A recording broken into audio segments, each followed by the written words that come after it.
मौजूद हूँ बिल्कुल मेरे अकब पर जीएचक्यू है, राइट साइड पर सेंट पॉल चर्च है और उसके लेफ्ट साइड पे जो है वो फ्लैशमैन होटल है। ये वो जगह है जहाँ कल रावलपिंडी में एक दहशतगर्दाना कार्रवाई के नतीजे में एक शख्स को हलाक किया गया था सिक्योरिटी इदारों की जानिब से, जब उसने सिक्योरिटी एहलकारों पर फायर किया। उसके नतीजे में उसके ऊपर जब दोबारा फायर किया गया तो वो हलाक हो गया। इस पूरे एक वाक़े ने एक सवाल को जन्म दिया है। वो सवाल ये है कि अगर किसी नौजवान के हाथ में बंदूक आने से पहले इसके जहन में एक ऐसा बयानिया डाल दिया जाए कि पार्टी लीडर की जिंदगी खतरे में है, सब कुछ छुपाया जा रहा है और अब कुछ भी हो सकता है, तो क्या इस बयानिए को फैलाने वालों की कोई जिम्मेदारी नहीं बनती?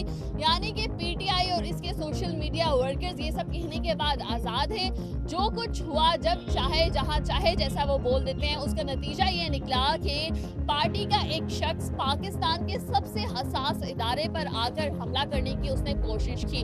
रावलपिंडी में गुज़श्ता रोज मुसल्लह शख्स की जानिब से सिक्योरिटी फोर्स पर फायरिंग की इतलात सामने आई। सरकारी मौक़िफ़ के मुताबिक ये बताया जा रहा है कि जवाबी कार्रवाई में हमला ओवर हलाक हो गया। इस शख्स की शनाख्त मोहम्मद हुसैन के तौर पर बताई गई और हुकाम की जानिब से ये बताया गया कि इसका ताल्लुक सियासी जमात पाकिस्तान तहरीके इंसाफ से है। जो इस शख्स की सोशल मीडिया अकाउंट्स को देखा गया तो उससे ये अंदाज़ा लगाया गया कि वो बहुत से जलसों में ऑलरेडी शरीक भी हो चुका था और ये अंदाज़ा लगाया गया कि वो पाकिस्तान तहरीके इंसाफ का एक जो कहते हैं कट्टर सरगर्म कारकुन वो था। उसका ताल्लुक ज़िला खैबर का रिहायशी था। सोशल मीडिया पर बहुत सी ऐसी वीडियोज़ भी मंजर आम पर आई जिसमें ये देखा जा सकता है कि वो पाकिस्तान तहरीके इंसाफ के बहुत से जलसों का हिस्सा भी रहा।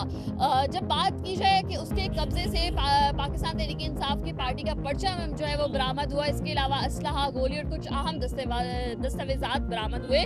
मजीद ये भी कि इसके पास जो मोबाइल फ़ोन बरामद हुआ और दीगर सामान बरामद हुआ, उससे ये भी अंदाज़ा लगाया जा सकता है कि पार्टी क़यादत के बहुत से अफराद के साथ उसके राब्ते थे। केपीके की हुकूमत के तर्जुमान शफी जान की जानिब से एक मुख्तलिफ मौक़िफ़ सामने आता है और वो ये कहते हैं, उनके मुताबिक ये बताया जाता है कि सिक्योरिटी फोर्सेस पर जिस बंदे ने हमला किया वो पीटीआई का ही कारकुन था जिसका नाम मोहम्मद हुसैन था। ताहम उसका ज़हनी तवाज़ुन दुरुस्त नहीं था। अगर कोई सियासी जमात अपने कारकुन को मुसलसल एक ऐसे बयानिए में रखती है जहां पर खबर को साजिश, हर मुखालिफ को दुश्मन और हर सियासी इख्तलाफ को जंग के तौर पर पेश किया जाता है, तो फिर इस माहौल की जिम्मेदारी भी उसी पार्टी के ऊपर आती है। जिस तरह से उस शख्स के पास से बहुत सी चीज़ें बरामद हुई और उसकी वीडियोस को देखा जाए तो वो पाकिस्तान तहरीके इंसाफ का ही शख्स लग रहा था। पाकिस्तान तहरीके इंसाफ के बहुत से सोशल मीडिया की जो यूट्यूबर्स हैं, जो सोशल मीडिया अकाउंट्स को चलाते हैं, उन्होंने व्यूज़ और डॉलर्स के लिए सनसनी फैलाने वाले हर सोशल मीडिया अकाउंट पर उन्होंने यही काम पकड़ा हुआ है। उनको ये समझना होगा कि लाखों लोगों तक पहुंचने का मतलब लाखों लोगों के जज्बात के साथ खेलने का लाइसेंस नहीं है।